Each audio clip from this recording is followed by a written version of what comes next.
হাই friends, আজি আহিছোঁ আকৌ নতুন এটা ভিডিঅ' লৈ। আজিৰ ভিডিঅ'টো আপোনালোকৰ কাৰণে বহুত ইম্পৰ্টেণ্ট ভিডিঅ' হ'ব গৈ আছে। আপোনালোকে ভিডিঅ'টো প্লিজ লাষ্টলৈকে চাব। আপোনালোকে যদি ঘৰ বনাই আছে, আপোনালোকে যদি বিল্ডিং বনাই আছে, বিল্ডিং কনষ্ট্ৰাকশ্যন কৰি আছে, বহুত উপকৃত হ'ব আজিৰ ভিডিঅ'টো চাই। তো বলক ভিডিঅ'টো আৰম্ভ কৰোঁ। চাওক, আজি যিটো বিষয় ডিছকাছ কৰিম এইটো হ'ল আমাৰ পোষ্ট আপোনালোকে কেনেকৈ ঢালাই কৰিব। মই ফুটিঙত নাযাওঁ, ফুটিংলৈকে পিছত আলোচনা কৰিম। ফুটিংটো অলৰেডি বহুত ভিডিঅ'ত বনাইছোঁ। জাষ্ট আপোনালোকে পোষ্টটো যে ঢালাই কৰিব, বিল্ডিঙৰ যিটো আপ টু প্লেন্থ লেভেলৰ ওপৰত যিটো আমি ঢালাই কৰোঁ পোষ্টখিনি, এই পোষ্টৰ বিষয়ে আমি আলোচনা কৰিম। চাওক, আমাৰ যিটো ইনিচিয়েলি যিটো কাম থাকে এইটো আমি কি কৰোঁ, শাটাৰিং কৰোঁ।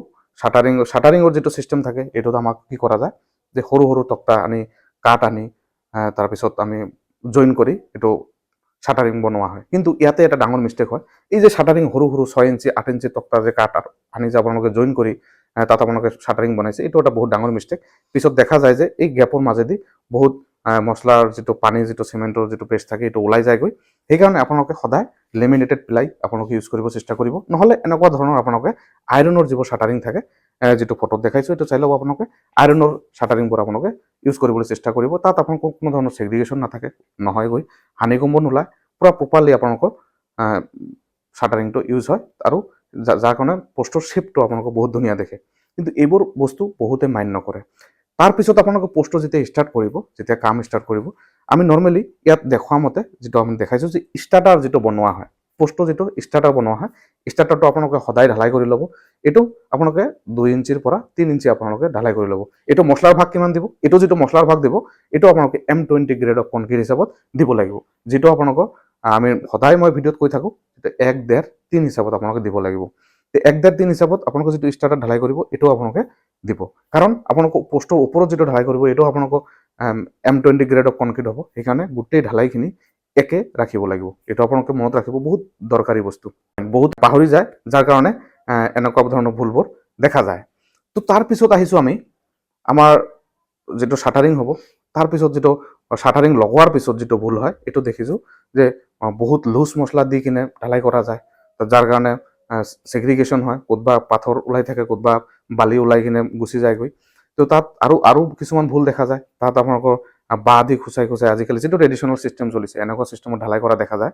কিন্তু এনেকুৱা নকৰি আপোনালোকে তাত ভাইব্ৰেট মেচিন ইউজ কৰিব চেষ্টা কৰিব। ভাইব্ৰেট মেচিন ইউজ কৰিলে তাত আপোনালোকৰ কোনো ধৰণৰ হানিকম ওলোৱাৰ চান্সটো কম থাকে। যিটো আমাৰ প্ৰপাৰলি যিটো মিক্স হয় এইটো মিক্সটো হৈ যাব।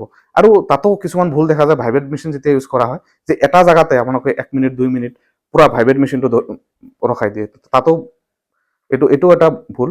যে কাম যেতিয়া কৰি থাকিব আপোনালোকে এই সৰু সৰু পইণ্টবোৰ মনত ৰাখিব, যাতে মিস্ত্ৰীবোৰ নাইবা যোনে কাম কৰিব যাতে এইবোৰ বস্তু পাহৰি নাযায়, নাইবা এইবোৰ বস্তু যাতে ভুল কৰিব নোৱাৰে।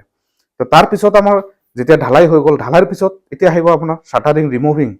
যে কিমান দিন পিছত আপোনালোকে শাটাৰিংটো খুলিব পাৰিব। চাওক, এজ পাৰ IS কোড মতে আপোনালোকে 16 to 24 আৱাৰ্ছৰ পিছত আপোনালোকে শাটাৰিংটো খুলিব পাৰে। কিন্তু মই কৈছোঁ আপোনালোকক 24 আৱাৰ্ছৰ পিছত আপোনালোকে শাটাৰিংটো খুলিব চেষ্টা কৰিব। কিছুমান জেগাত দেখা যায় যে আজি কাম কৰিলে ৰাতিপুৱা উঠি পোষ্টটো খুলি দিয়া যায়।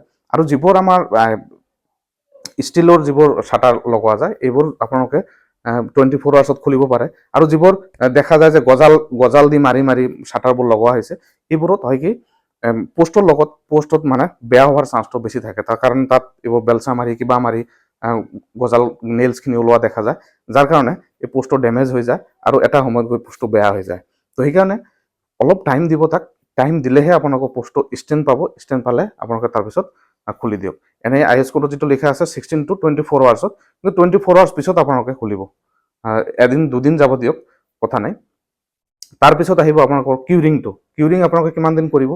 কিউৰিং আপোনালোকে যিটো বজাৰত যিটো গানি বেগ কিনিব পায়, এই বেগটো আপোনালোকে আনি দিব। তাৰপিছত গোটেই পোষ্টত এইটো লগাই ল'ব। লগাই কিনে এইটোক আপোনালোকে 7 to 10 ডেজত আপোনালোকে তাত কিউৰিং কৰিব আৰু প্ৰপাৰলি কিউৰিং কৰিব। অকল যে আপোনালোকে পানী দিলে ৰাতিপুৱা এবাৰ পানী, আবেলি এবাৰ পানী, এনেকুৱা নহয়। আপোনালোকে যেতিয়া দেখিলে যে তাত পানী নাইকিয়া হৈ গ'ল, কলমটো শুকাই গৈছে, পোষ্টটো শুকাই গৈছে, এনেকুৱা ক্ষেত্ৰত আপোনালোকে তেতিয়া আপোনালোকে পানী লগালগ দিব লাগিব। এটা ট্ৰেডিশ্যনেল নিয়ম চলি আছে যে ৰাতিপুৱা পানী দিছোঁ আকৌ আবেলি এবাৰ পানী দিম, এনেকুৱা নহয়। দুপৰীয়াও আপোনালোকে পানী দিব লাগিব, তেতিয়া আপোনালোকৰ পোষ্টটো পূৰা ষ্টেণ্ড পাব। আমি যিবোৰ টেষ্ট কৰোঁ, যিবোৰ আমি কিউব টেষ্ট কৰোঁ, তেতিয়া কি কৰোঁ, তেতিয়া আমি 24 আৱাৰ্ছ পানীত আমি ডুবাই ৰাখিব লাগে। পূৰা পানীত আমি সোমাই থৈ দিওঁ কনক্ৰিটটো, তেতিয়াহে আমি প্ৰপাৰলি টেষ্ট হয়। কিন্তু আমাৰ পোষ্টত কি আমাৰ পানী নালাগে নেকি? সেইকাৰণে আপোনালোকে প্ৰত্যেকটো বস্তু ভাবিব লাগিব, প্ৰত্যেকটো পইণ্ট আপোনালোকে মাইণ্ড কৰিব লাগিব। তো আৰু বহুত বস্তু আছে, নেক্সট ভিডিঅ'ত আপোনালোকক ভালকৈ আৰু আলোচনা কৰিম। তো আজিলৈকে ইমানতে শেষ কৰিম বুলি ভাবিছোঁ।